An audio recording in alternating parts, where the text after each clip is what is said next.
Hi, I'm Hal Roberts. This is Bridge City News. Here's some of the top stories we've been following. The Conservatives' interim leader, Candice Bergen, blasted Prime Minister Justin Trudeau, saying the COVID-19 mandates need to be lifted. We hear from a Christian organization trying to keep the peace at the Freedom Convoy in Ottawa.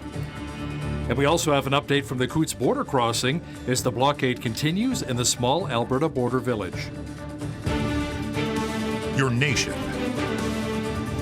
Your province. Your southern Alberta. From the heart of Lethbridge, it's Bridge City News with Hal Roberts. Thanks so much for joining us. Candice Bergen, the Conservatives' interim leader, called on Prime Minister Justin Trudeau to lift vaccine mandates. She says even Canada's Chief Public Health Officer, Dr. Theresa Tam, has said the mandates need to be reevaluated.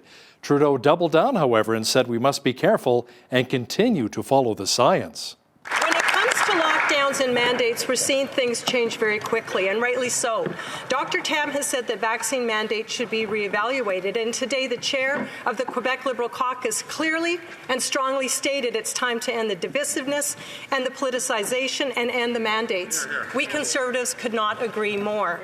This cannot be a slow and dragged-out process simply because of the Prime Minister's ego, pride, or denial. Canadians are too tired. Canadians need hope. So will the Prime Minister follow the science, follow the evidence, and the restrictions and the mandates? Everyone is sick and tired of lockdowns, of the measures we have to do, of the sacrifices we've had to make. But Canadians have continued to step up over the past 2 years, been there for each other, been there to get vaccinated. And that's the unity we've seen across the country of people who've been there for their neighbours, who've been there for their frontline health workers. That's what Canadians are going to continue to do. That's how we get through and back to the things we love. We're going to continue to follow the science. We're going to continue to have Canadians' backs. We're going to continue to protect people's lives. Emergency Preparedness Minister Bill Blair says it's not his place to comment on the Ottawa police response to the convoy of truckers and their supporters who are currently camped out in Ottawa demanding an end to the COVID-19 mandates. Blair reacted to remarks by the Quebec Liberal MP, Lightbound, who broke with caucus ranks to accuse the Trudeau government of taking a very divisive approach to COVID-19. Like, under no circumstances is it ever appropriate for an elected official to be giving direction. And I'm not the minister that is responsible for policing in Ontario, and so that's not a question. It's not for me to pass comment or judgment on that. But it is our responsibility to make sure that the municipality of Ottawa has the resources that it requires. It's why we're working so closely together and working with the province of Ontario. Bridge City News has a team in Ottawa covering the Freedom Convoy. Video journalist Naveen Day joins us now. Nav, how are the truckers and their families surviving financially since GoFundMe canceled their campaign and issued refunds to donors who were supporting this rally? They've switched over to an alternative platform called Give, Send, Go, and that's been doing really well, despite that they've been receiving over 5 million denial service attacks every hour.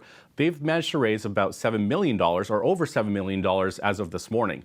They've also established a Bitcoin address for those who are looking at decentralized ways to give money to the Freedom Convoy without risk of seizure or being frozen by authorities. Now, there were reports that the Freedom Convoy was going to pull up stakes, leave Ottawa, and head to Toronto. Any truth to that? What are you hearing? The attitude of the truckers is that they're in it for the long haul. They didn't come here to do a protest and go home without any changes made. So just this morning, I walked past a trucker who had a post box set up outside his truck, indicating that this is where he lives for now. So they're not going anywhere until there's some changes made. Now, I know that there was something sent out by one of the organizers, Chris Barber, saying that they're pulling up their stakes and moving to Toronto. Now, through our sources, that is not true. So what we feel what is happening is that was just a troll move, or just a way to throw off authorities to what is actually happening. Thanks so much, Nav. That was BCN video journalist Naveen Day joining us from the Freedom Convoy in Ottawa. The number of Christian organizations helping out on the ground in Ottawa during the Freedom Convoy, including the folks with City Church. They say they're there to help provide a hot meal and to keep the peace.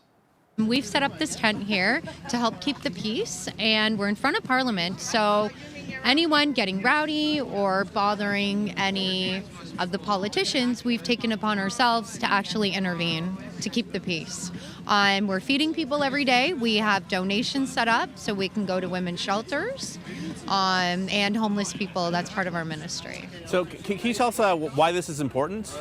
We're out here, and the truckers are out here trying to make a point, as a demonstration for the government.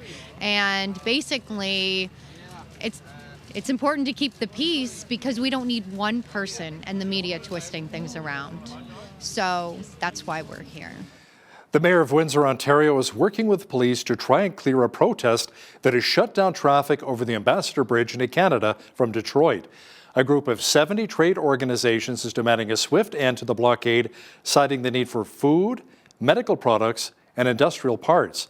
Windsor Mayor Drew Dilkins says his community will not tolerate this level of disruption due to the economic and social harm it is causing. Alberta's COVID-19 vaccine passport has officially expired, and more public health rule changes are coming. Capacity limits at venues have also been scrapped in Alberta, except for those that host 500 people or more. As of Monday, mandatory mask rules will be cancelled for children under 12 in all settings and for all kids in schools. The plan is to remove all indoor mask wearing rules by March 1st, along with capacity limits on large venues. Also eliminating the mandatory work from home requirements and social gathering limits will take effect next month. Not everyone is happy with the province announcing changes to the public health measures and how they impact schools. Board Chair for the Lethbridge School Division, Alison Purcell, said they really should have been consulted when it came to dropping mask wearing for students beginning on Monday. I think just with consultation for us to have some advance notice, there are some pieces of the pie that really aren't narrowed down yet or that we still need to figure out. And I think that that's one of the biggest pieces with us not having any advance notice or any consultation is that for us to plan and go forward, we need to have had that opportunity to provide some of our input as well as be able to plan and prepare for the REP program coming up, being lifted, as well as with the masking piece, just being able to, for us to plan for those pieces. Purcell says they support parents about masking decisions for their children and will also support school staff in navigating through the change. Despite the recent announcement by the province with ending mandates, protesters at the Coots border crossing are vowing to hunker down for the long haul. A number of protesters say the announcement by Premier Jason Kenney wasn't enough and that the masking bylaw should have been removed immediately. Premier's an excellent negotiator in that nobody's going to be happy with what he just announced. It's going to either be too much or not enough, and it's happening too soon or it's not soon enough. And I really don't know what the reaction is going to be amongst the people that are protesting.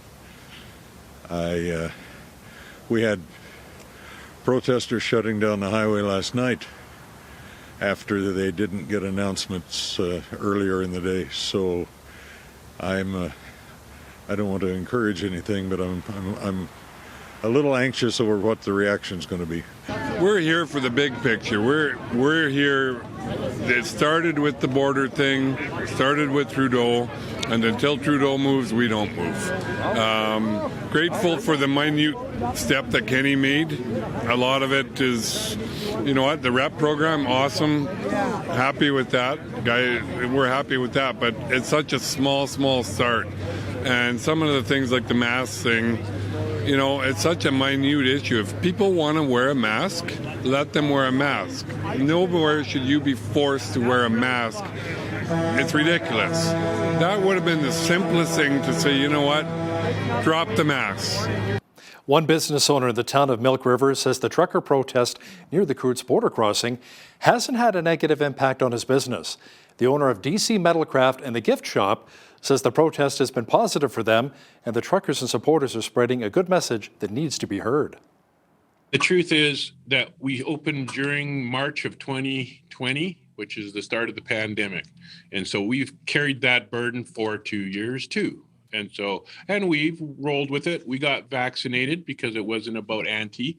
The idea is, though, that you can't mandate people take a vaccine. That was the only thing that we were as much. So in the context that we've been doing our part as well as every citizen in Canada, and we've seen this peaceful event do nothing but be productive for us. And so on that level, it hasn't hurt us, plain and simple. Claremont says access to their shops hasn't been obstructed by the protest, and so far they've seen an increase in business. The City of Lethbridge is following in the footsteps of the province and removing the restrictions exemptions program. That means you won't have to show proof that you're vaccinated to enter or use any of the city-owned facilities. Lethbridge Mayor Blaine Higgins says following the province's decision to lift the restrictions was the best approach. When it comes to health, we've always said, or I've always said, and I'm sure the city has followed along with this as well, that that's the mandate of the province. And so listening to the experts is something we decided was the most important way to get through this. And so with that, when those guidelines were brought forward, the city followed suit with that. Capacity limits will also be lifted for all large venues, including the NMAG Centre, as of March the 1st. A number of cities across Canada are still dealing with an opioid crisis. Sadly, many who are addicted to drugs turn to a life of crime to help feed their habit. We recently chatted with Lethbridge Police Chief Shaheen Medizadeh about the opioid crisis here in our city and how the new federal drug court is having a huge impact, helping people turn their lives around. Right now, we have 8 people who have gone through the program and many more who are on the list to get into that program. And the 8 people who've actually gone in the program, we haven't seen them again. It's working effectively for them.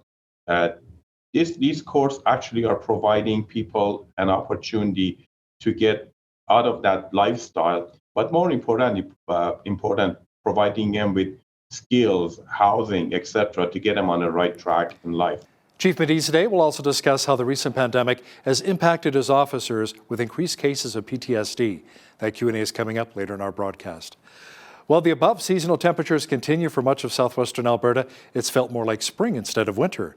Jeanette Rocher is here with a quick peek at the forecast. Jeanette, those warm Chinook winds will be sticking around? They will be actually, yes, at least for a little while yet. This evening, in fact, those winds are going to gust a little bit stronger. We're looking at gusts of 70 to 80 kilometers per hour, and into tomorrow, Thursday, even stronger yet, gusts up to 90 k. The trade-off, though, you said it yourself, it feels like spring instead of winter right now, and the proof in that is that southern Alberta has actually been the hot spot in Canada for the past 3 days straight. We were looking at Grassy Lake on Monday, Vauxhall Tuesday. Today it's Claresholm. Tomorrow, Thursday, it could be Lethbridge, because look at that temperature. We are expecting a high of 16 degrees, and the record high for that day was actually 13. So we'll see if we get there tomorrow. I'll have more details about that coming up later on in the newscast. That would be incredible. Thanks so much, Jeanette. Chances are you've had to dial 911 in your life. Now, this life-saving service has helped so many people in life or death situations. But what should you do if you're in need of government support programs or facing a mental health or food crisis? The United Way of Lethbridge is celebrating 211 Day on February 11th, and staff say the simple phone number can help alleviate a lot of stress. So it's really important for people to know about this service, and United Ways all across Canada are going to be celebrating this day with, increased social media awareness posts and lighting up local landmarks. The Lethbridge City Hall will be lit up in red in acknowledgement of this day, and we just encourage everybody to share the news about this service that is available now to all Canadians. Call 211 if you're needing support services and aren't sure where to turn. Those navigators can help you find the way. 211 helps reach 26 million Canadians who are in need of the service, which is free, and the calls are answered to cater to over 150 languages. A new Indigenous exhibit is now on display at the Galt Museum and Archives.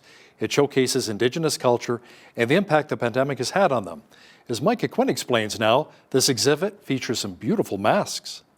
This exhibit is called Breathe Second Wave, and it showcases Indigenous and non-Indigenous artists that have navigated the COVID-19 pandemic and have come out on the other side. The first wave of the exhibit has toured across Canada since 2020 and was shown in museums and galleries in Banff, Edmonton, and Yellowknife. What's really interesting, I think, about the Breathe exhibition is that it really started as a Facebook group of people just sharing what they were working on, sharing their artwork to get through some of the toughest times of the pandemic, to like create that sense of artistic community. And the fact that it snowballed into a national touring exhibition, I think, just speaks to the high quality of the work and also the meaningful nature of creating community through artistic practice, through art making. Kelly Eagle Speaker, a co-organizer and researcher for the exhibit, says this intricately crafted teal mask created by her sister is her favorite. Just knowing the backstory of how significant her mask means to her. And basically, the story is she has on the right side of the mask a beadwork pendant of her and her daughter. And she had her daughter just at the beginning of the pandemic, and her daughter has never known a world of normalcy where she grew up into a pandemic. So it's kind of all she's known. The Breathe Second Wave exhibit will be on display until April 29th. For Bridge City News, I'm Micah Quinn. Black History Month continues, and the Southern Alberta Ethnic Association is on a mission to raise awareness and bring an end to racial and social injustice here in our city. The president of the group says the best way people can do that is to start talking about the issues. We live in a civilized society. It's a wonderful country we have, Canada. I think what we need to do is open up avenues for dialogue. We need to talk about those things. I said, look, inconvenient truths have to be said. We need to have an open dialogue where both sides of the party will sit down. And I speak my mind, you speak your mind, with dialogue and say, look, these are not right. And like I believe strongly that we need to start with the children, we need to move on from there, and then we need to have honest. Uchar says the discussions about the issues need to go beyond Black History Month, and more needs to be done to end racism. BC Premier John Horgan says his province will not be pressured to lift COVID-19 restrictions by protests. He says what he will be doing is listening to the advice of public health officials. People want to put COVID behind them. I get that. I'm at the front of that line with Dr. Henry and Minister Dix. But we want to make sure that we don't do it in a reckless and cavalier manner just because people are honking horns. A small minority are honking horns. We want to make sure that the sacrifices that businesses and workers and communities have made over the past 2 years are not just thrown away because of some noise out on the legislative lawn or in the capital city of Canada. The group behind the protest against COVID-19 public health measures at the Manitoba legislature say it wants to meet with Premier Heather Stephenson. The group has sent a letter calling on Manitoba to pressure Ottawa to remove travel and border restrictions. They also want all federal employees who were placed on leave reinstated. Government officials would not say if Stephenson would meet with protest organizers. The mild temperatures continued in and around Lethbridge, and the warmer weather will be sticking around for some time. Full weather details are on deck.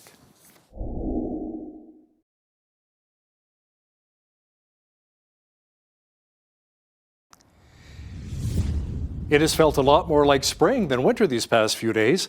Jeanette Rocher is back with a complete look at the weather forecast. Jeanette, as the mercury continues to climb, we may get closer and closer to setting a new temperature record for Lethbridge. Yeah, Hal, that's right. As we look to Thursday, we could possibly be setting a new record. 16 degrees is our expected high for tomorrow. The record for that day was actually 13 degrees, just a little over. So we'll see if we reach that on Thursday. The other interesting thing about Thursday, though, is we're going to be seeing a low pressure system move in the evening, giving us a drastic drop in temperature overnight. The overnight low -1. There's those minuses. We haven't seen them in a while now. Now the high on Friday, only 1 degree with lots of sunshine, though. Sunny skies also continuing for the weekend.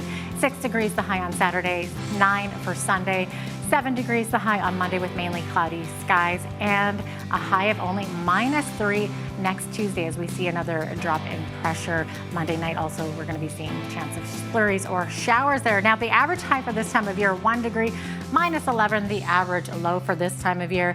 16 degrees was our record on this day back in 1987, and on this day back in 1939 we were sitting at a freezing -42 degrees. 7:52 is when the sun rose this morning. Sunset this evening, 5:39 p.m., giving us just a little under 10 hours of daylight. So as we look to the west coast, Victoria's high tomorrow, 9 degrees, mix of sun and clouds, seeing a 30% chance of drizzle tomorrow in Vancouver, high of 8 degrees. Edmonton could possibly see some showers tomorrow, 5 degrees the high, and a high of lovely 12 degrees in Calgary. Now Calgary could see some wind gusts up to 50 kilometers per hour. Not as bad as Lethbridge, but still experiencing those Chinook winds. 2 degrees the high in Saskatoon with partly cloudy skies. Same thing for Regina. Now, Winnipeg also sitting at 2, but the difference is all that precipitation. We're looking at a risk of freezing rain, possibility some showers mixed with some flurries, up to 2 centimeters of flurries expected there. Toronto looking at a chance of snow as well. 0 the high, 2 the high in Ottawa, seeing a 60% chance of flurries or showers. Same thing for Montreal there with a high of 3 degrees. As we look to Atlantic Canada, not as much precipitation here. 3 degrees the high in Fredericton, 5 in Halifax, 2 the high in Charlottetown, and also 2 expected to be the high tomorrow in St. John's, Newfoundland. So there you have it. That is your forecast. Stats Canada says only 2 of the 25 fastest growing Canadian communities were in Alberta the past few years. The latest national census shows Alberta's growth has lagged behind the rest of Canada. The agency says the province grew 4.8% between 2016 and 2021, compared with 5.2% national growth. Alberta's population now sits at just over 4.2 million people. Now, according to Stats Canada, the city of Lethbridge is no longer the 3rd largest city in Alberta. That honor now goes to Red Deer. According to the agency, the population of Lethbridge in 2021 was 98,406, while the population of Red Deer was 100,844. The largest city in our province in 2021 was Calgary at 1.3 million, followed by Edmonton at just over 1 million residents. Canadian restaurant chain Boston Pizza International says its fourth quarter profit dropped 35% from a year earlier to $12.6 million. Total revenue amounted to $9.8 million. Now that is up from $7.8 million in the fourth quarter of 2020, as same restaurant sales jumped just over 25%. The Vancouver-based company says it continues to navigate the pandemic and restrictions on the restaurant industry. It says same restaurant sales were still down 11.5% from the same quarter in 2019 before the COVID-19 pandemic began. Now, here's a look at today's markets. The TSX was up 227 points on the day to finish at 21,604. The Dow was up 305 points to 35,768. The S&P 500 was up 65 points to 4587. And the Nasdaq was up 295 points on the day to 14,490. West Texas Intermediate Oil was up 30 cents to 89.66 US per barrel. Natural gas was down 24 cents to 401 US. Gold was down 19 cents to 18.3317 US an ounce, and silver was even at 23.31 US an ounce. Feed wheat is at $12.33 per bushel, barley's at $9.54, canola's at $23, and corn is at $10.90 per bushel. Live cattle were up 93 cents to $142.90, feeder cattle were up $1.40 to $168.28, and lean hogs were down 10 cents to $90.22. The Canadian dollar was up slightly over the past 24 hours to 78.92 US.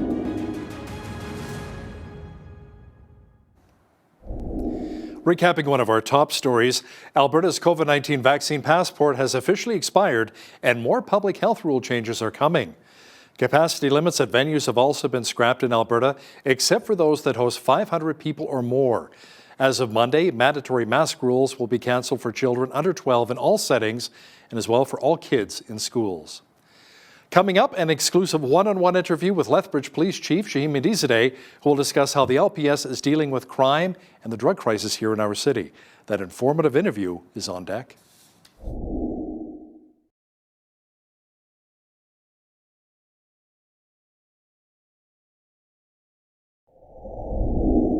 Many cities have similar issues, including crime and an opioid crisis, but not every city tackles the issue the same way. Joining us today to talk a bit more about what's happening here in Lethbridge is Lethbridge Police Chief Shaheen Medizadeh to discuss how he and his team at the LPS are tackling some of these very hot issues. Chief Medizadeh, welcome back to Bridge City News. Thank you very much for giving us this opportunity. You bet. Now, you spent over 30 years with the RCMP, and now you're with the Lethbridge Police Service. What have been some of the biggest fundamental differences between working for a federal police force compared to a municipal one? Well, in a nutshell, not much. It's police work is police work. Doesn't matter what stripe of you put on your pants and what type of badge you wear. It's all about providing a service to the community. And as you know, with the RCMP, the only difference was that because it's a much larger organization with their hands into both federal and frontline policing, there were some different opportunities. But again, all police forces in this country, regardless of where they are or what badge they wear, their purpose is to serve the community and citizens.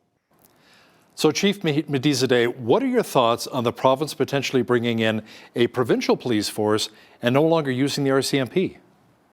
Well, my opinion is really not important, really, in that front. But obviously, we know province is doing some studies in relation to, going in that direction.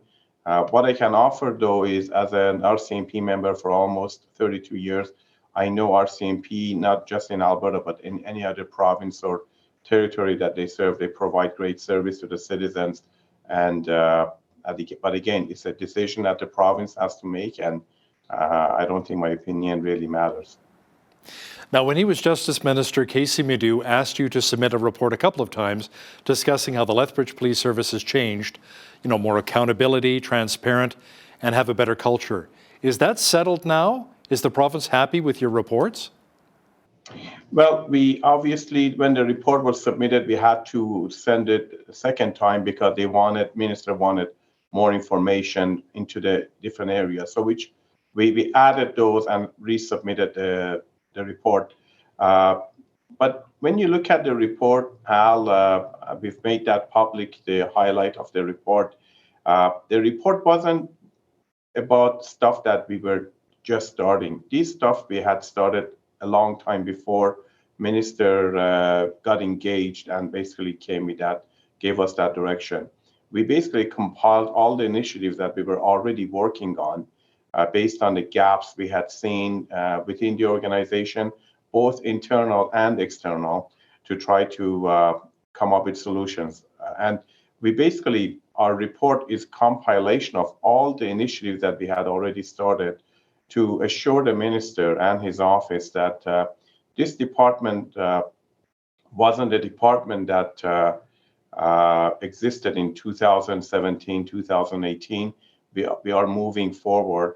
And today I'm very happy to say that we have moved forward. There were some unfortunate incidents during that time period that we're still dealing with, and they're under hearings and investigations.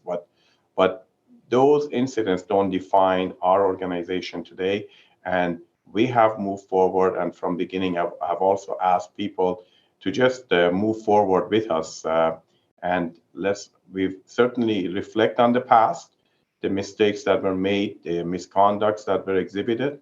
But I'm more focused on looking at today and tomorrow versus staying in the year 2018. By me doing that, it's not going to serve this community or any citizen anything. So has the province said to you specifically there are more issues that need addressing, or do you think it's all been covered now? I believe we've covered that. From my perspective, our problems in Lethbridge, with Lethbridge Police, we're not unique. Unfortunately, these kind of behavior have been exhibited other places as well.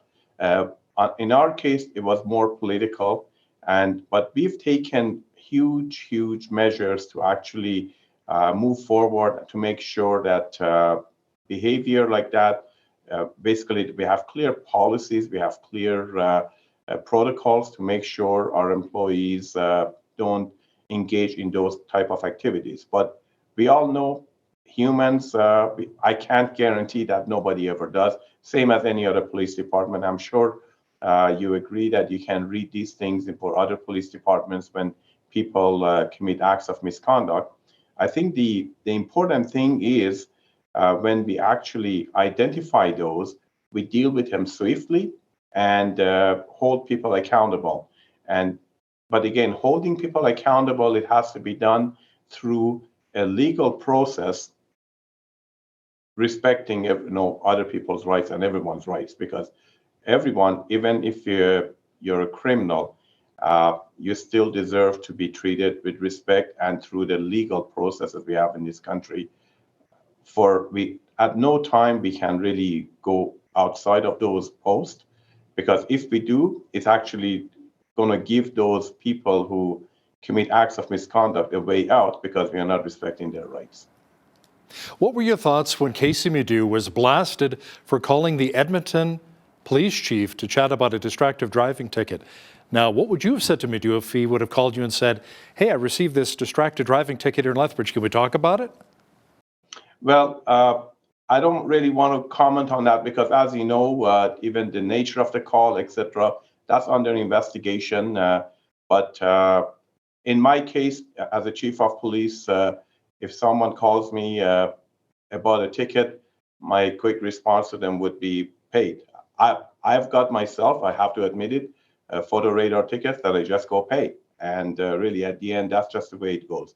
But again, I can't really comment on that specific incident because I wasn't involved. And as I've said before, I'm sure you heard me say that before, even when a lot of the media was attacking us, and even some of our prominent citizens here, all I ask people is just wait for the facts to come out. And I believe in this case, that's the exact same position I'm going to take. Is there's an investigation going on, and I think we all need to wait for the facts to come out, and then we can make our own assumptions based on those facts. So Chief Medizadeh, let's talk about crime here in our city in Lethbridge.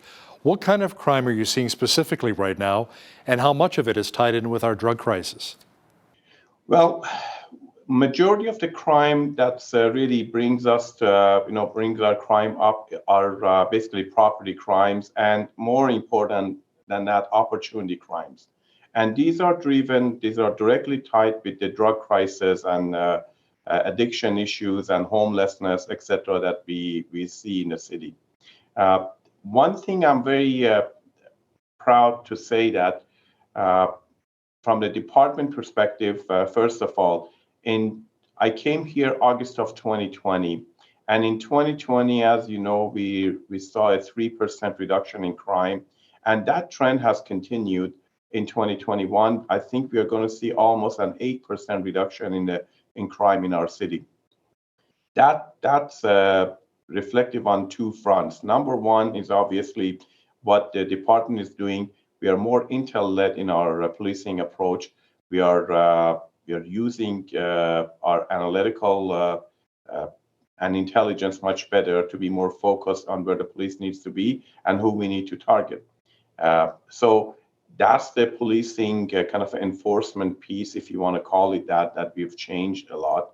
The second piece, I believe that I owe that to the citizens of this great city, because they are actually listening to us and safeguarding their property a little bit more. We're still seeing a lot of opportunity crimes in the city, but we're also seeing a little bit of a decline on that front as well. So I owe it to all our citizens, and I hope more and more citizens really get on that partnership with us to safeguard their property. It doesn't eliminate crime, but we believe that the more we work together, we can really reduce the crime rate in this city. Chief, what are your thoughts on the federal drug courts? Do you feel that they're actually making a difference in the lives of those who are trying to get clean? The federal drug courts actually have been in existence in Calgary, Edmonton, and Lethbridge. We just saw them starting I think in November of 2020. So it's at the infancy stage in Lethbridge, but I know with the long-term approach from the other cities, they have proven to be very effective. One thing I can offer for Lethbridge, right now we have 8 people who have gone through the program and many more who are on the list to get into that program. And the 8 people who've actually gone in the program, we haven't seen them again. it's working effectively for them. These courts actually are providing people an opportunity to get out of that lifestyle, but more important, providing them with skills, housing, etc., to get them on the right track in life. And we certainly welcome that. And again, but again, it's only just been not a long time since we've had these courts in our city, but so far we see positive way forward on that. You know, we've been in the COVID-19 pandemic now for over 2 years. I've talked to a lot of first responders that say, you know what, we're feeling stressed out. We're feeling burnt out right now. It's really affecting us, you know, physically, mentally, emotionally, spiritually. What have you seen with your police officers? Are they suffering from burnout or any PSD as a result? Well, it's been difficult, like for our department, like any other police department in this country. Policing is a business that we can't just stop working just because of pandemic and COVID. 911 calls are made. The expectation from the public is for police to show up and give them the service they deserve. But it's been difficult because our officers are human beings, same as other people. We've had officers who have had to isolate and go through the process of getting better because of the virus. That puts a lot of pressure on the people who are working, and also there's a whole bunch of other elements on that because in as much as police is required to safeguard people's health, etc., we also the people who have to go ensuring that everyone's rights are protected. When you look at the protests that are going on right now, we want to ensure that our citizens have a right to peaceful protest and getting their message out, but at the same time safeguarding the safety of other people to make sure other people's rights aren't stepped on. So it's a balancing act. So the resource pressure is one element, but there are other challenges that come in our world when you're dealing with this sort of environments, how they're actually putting more stress on the police. But I'm quite proud of this team because we've been able to provide very effective relationship and policing, even in cases of when there are protests, etc., to work effectively with the organizers to make sure they're respectful and they're peaceful, get their message out, and at the same time not disturb other people. And this team has done a fantastic job balancing all those things to serve every citizen. So what help is readily available to your officers who may be suffering from PTSD and burnout? We have a group of psychologists right in our city to provide immediate assistance to anyone who asks for help right away. We have an amazing chaplain who's constantly in communication with our police officers and every employee here to make sure to listen to them and provide the support that they need. And we have obviously many different programs within the organization for people when they identify someone is not feeling well and they're not doing well, they can kind of reach out and put a hand on their shoulder and try to guide them in the right direction. As you know, we even introduced an wellness app last year on all the phones that our officers have, just to check their own temperature at times to see how they are doing. Mental health is a condition that until the individual if they take an active role in getting the help they need at the right time, that's the best approach to deal with mental health. Unfortunately, sometimes when the department comes across a situation that the officer needs help, at times it's too deep into the issue, and we have to obviously wait much longer for our employees to get back and to be healthy again. But no efforts are actually we continue to provide whatever we can to provide the assistance they need. But my message to all our employees has always been, they need to also look after their own health and recognize that. And when they put their hand up, we are all here to help them out and provide the support they need. Chief Medizadeh, we only have a couple of short moments left here, but I wanted to ask you about your relationship with the Lethbridge Police Service and the Blood Tribe Police and the Sage Clan, and how important that is here in southwestern Alberta. Tell me a bit about those relationships. We have an amazing relationship with Blood Tribe Police. I've met the previous chiefs and the new chief, Chief Ironshirt. We meet regularly, every month actually, to discuss how we can help each other, the two departments, because we serve many citizens that actually go back and forth between the two communities. And certainly we have an amazing relationship that continues to get better. As far as Sage Clan goes, they're a community organization that are providing service and help to our downtown group, and we certainly our watch program is quite connected with them, and we certainly appreciate and respect what they do for the city. Lethbridge Police Chief Shahin Medizadeh, thanks so much for your time today. Well, thank you very much for your time, and have a wonderful day.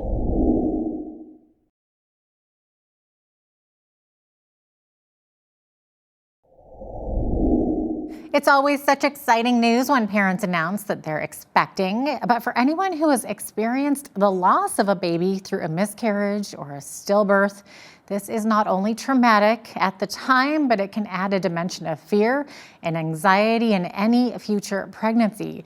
Today's guest has some hope to share on this subject. Jenny Elbers is the author of Courageously Expecting 30 Days of Encouragement for Pregnancy After Loss. Welcome to Bridge City News, Jenny. So glad to have you on today to share your story with us. Thank you. All right. So, Jenny, you yourself experienced a normal, healthy pregnancy with your first child and then planned to go on to have more children, never considering that a subsequent pregnancy might not go so well. So maybe can you tell us your story? Yeah. So, my first pregnancy was my pregnancy with my daughter. Perfect pregnancy, textbook, no concerns, joyful, excited, couldn't wait. We had a plan. We were going to have 3 children. We wanted them 3 years apart. The timing seemed to almost be worked out when our first loss occurred, which was an ectopic pregnancy very early on in our pregnancy. And then 1 year later, we had a stillbirth, which was our third pregnancy. So we had 2 losses. And then a year after that, we were pregnant again and just very fearful as to what the outcome would be. Well, that's understandable and I'm sure very normal. So you were saying your third pregnancy resulted in the stillbirth, and that was your son, Micah, at just over 20 weeks, right? So how did the loss of Micah change you? Well, at first it felt like it completely broke me. I was crushed. The grief was very heavy, very raw. I felt like I didn't really fit in, especially with other moms. I did have a daughter already, so I was very visibly a mother and visibly and physically parenting. But I'm trying to think of a good way to describe it. I felt so broken, and it was really hard to watch other families grow while mine didn't. It also helped me to see other people's pain and heartache, and that it helped me to realize that so often those things are invisible and we can't see them. So even, with my daughter, I was a happy parent, right? I was a happy mom. She was beautiful. I loved her.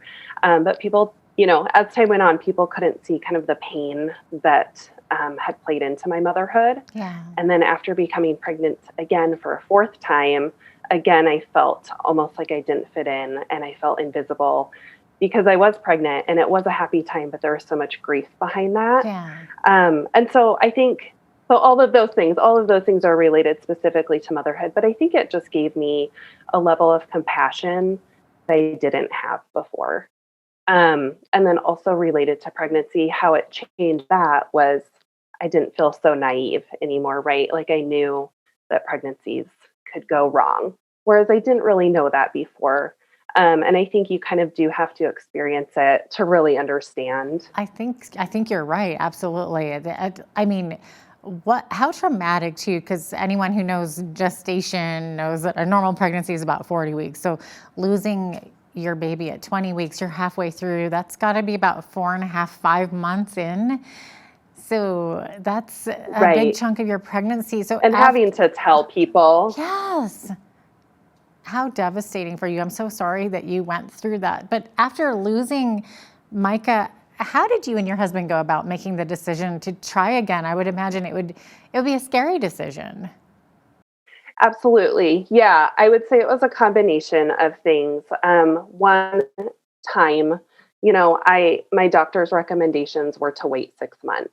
And kind of like I write about in the book, for physical healing, but I also think for like emotional healing and healing of your heart, because it was just so crushing. So we did wait that 6 months. However, after that, we waited for longer than that officially, but we waited that 6 months. And then, I met with specialists and I had consultations with high risk doctors, lots of research, lots of, making sure that I was doing for my body everything I could. Though I know that nothing was guaranteed, I wanted to make sure that I felt comfortable in the space that I was physically. And so a lot of that did involve consultation with doctors. And then ultimately, it came to the realization that we weren't ever really going to feel safe, right? Like it was never going to feel like the perfect time or this time is going to be it. And so it was a combination of all of those things of just being like, the time is now. It's never going to feel really good. So let's jump in. Yeah, exactly. And then once you had your 4th pregnancy, that child came out healthy? Yes. Yep, he's my son. Yeah, well, I mean, you talked about going through so much of a learning curve almost, if you want to even put it in those terms. I hate to use that for pregnancies, but what are some of the biggest lessons that you learned while going through that 4th pregnancy?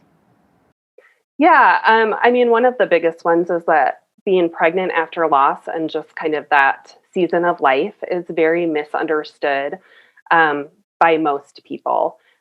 So they see we want to assume that it's a healthy pregnancy. They see a pregnancy or they know about your pregnancy and they are excited for you and they are waiting in anticipation for a baby to arrive, but you yourself aren't exactly waiting for that. Not only are you grieving previous pregnancies, you are fearful and you're anxious that you're going to be grieving another loss. And I think I've never thought so much about pregnancy or pregnant women needing to be supported other than, in a doctor's office or things like that. Sure. But we really do need so much support when we're pregnant after loss, because not only is there the physical aspect to it, but there's the emotional aspect. And in some ways that can be harder, right, than the physical aspect. And so I just learned how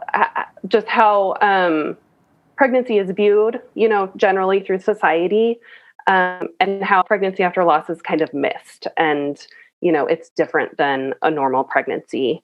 And I also learned how much I needed both support and encouragement from other people, but also I needed them to kind of sit in that middle with me, where grief is on one side and hope is on the other side, where loss is on one side and the potential for life is on the other side. I needed people to sit there with me in the encouragement, but also in the hardship of the situation. Wow. I was actually just going to ask you, how can people be more sensitive to the needs of those who are pregnant again after experiencing a loss such as that? Yeah, a couple things. I think one is definitely support in tangible ways. And those are some of the ways that we often think of supporting people, right? Like meals, childcare. I think some of the ways that we would support someone who's grieving, giving them options of, I can drop off groceries, I can bring a meal, I can pick up a child, which one works for you. So something tangible. I also think it's really important to acknowledge that there is grief woven into the pregnancy after loss experience, and that it's not all happiness and not all excitement. and not all joy, and that it's actually really messy. And so I think acknowledging, say for me, if you were to acknowledge that my pregnancy after loss was really hard, or ask me how I'm doing, and not just assume that I'm planning for this beautiful future, that really helps me to feel seen, and it really helps me to feel understood, and not so isolated. The other thing is that we can feel isolated because we don't feel like we quite fit in with pregnant women, right? And so I think just verbally acknowledging that it's a really hard season and offering tangible ways to help. Those would be my two biggest pieces of advice. Yeah, that makes a lot of sense, Jenny, and especially for people who haven't gone through it. It is so hard to imagine what the person is going through. What are some of the emotions that women often experience during pregnancy after a loss, or even after the loss itself? Sure. Yeah. I mean, grief definitely plays in. And I think that's not just grief of former pregnancies and grieving your babies. Obviously, that's part of it. But there's also grief over the loss of a normal pregnancy and grief over the loss of feeling safe during your pregnancy. And so grief shows up in different ways during pregnancy after loss, and some that we wouldn't normally think of as, a reason to grieve. I think fear, we're always kind of on edge and always waiting for something to go wrong. Anxiety goes along with fear, just constantly wondering what's next and am I going to get to keep this baby? Absolutely, absolutely. Is it possible for moms to find joy in their pregnancy, even while still going through that grieving process? Yeah, I think it is. It's probably easier said than done. And it's not something that I feel that I did particularly well. But I think it is something that you have to intentionally seek moment to moment. I think you have to look at the small milestones. Maybe that's, I made it to 10 weeks or I made it to 12 weeks. Some of that kind of depends on your personal story and when your losses occurred and things like that. But celebrating the small milestones, celebrating each day that you're a day closer to a successful pregnancy. So I think it's possible. I'm not sure that it's possible to feel that way all the time. That was my experience. And I've talked to so many women who have experienced this. And so I don't think anyone has said, I felt great and joyful the entire time. But I think we can seek it from moment to moment. Mm-hmm. That's really great encouragement. Now, what would you say to someone who may want to try to have more children, but they're filled with doubt and fear? Yeah. Well, I would say that's very normal. And I would validate their feelings. But I also like to encourage people to look at it. Can be painful to see other women pregnant, right? It can be painful to see newborn babies. It can be painful to see families growing when yours doesn't look like how you thought it would. However, I think we can also find hope in those things, that pregnancy is supposed to be kind of a normal part of life, right? And it's hard to look at it that way when you've experienced loss. But when we see other successful pregnancies, I think that can bring us hope that it is possible. I say it's hard to get out of the way of fear, right? Or push it aside. But I think we miss out on so much when we get stuck in that place of fear. I think it's okay to ask the question of what if we tried again, right? What if something went the right way next time? Yeah. I think we have to really cling to hope when we aren't sure. Definitely. That there's a reason to hope. Now, Jenny, you have a chapter about choosing God over Google. So it's often our instinct, right, to look up everything online. Then we often end up adding to our burden by doing that. So how can moms to be balanced, educating themselves and also trusting God? Yeah.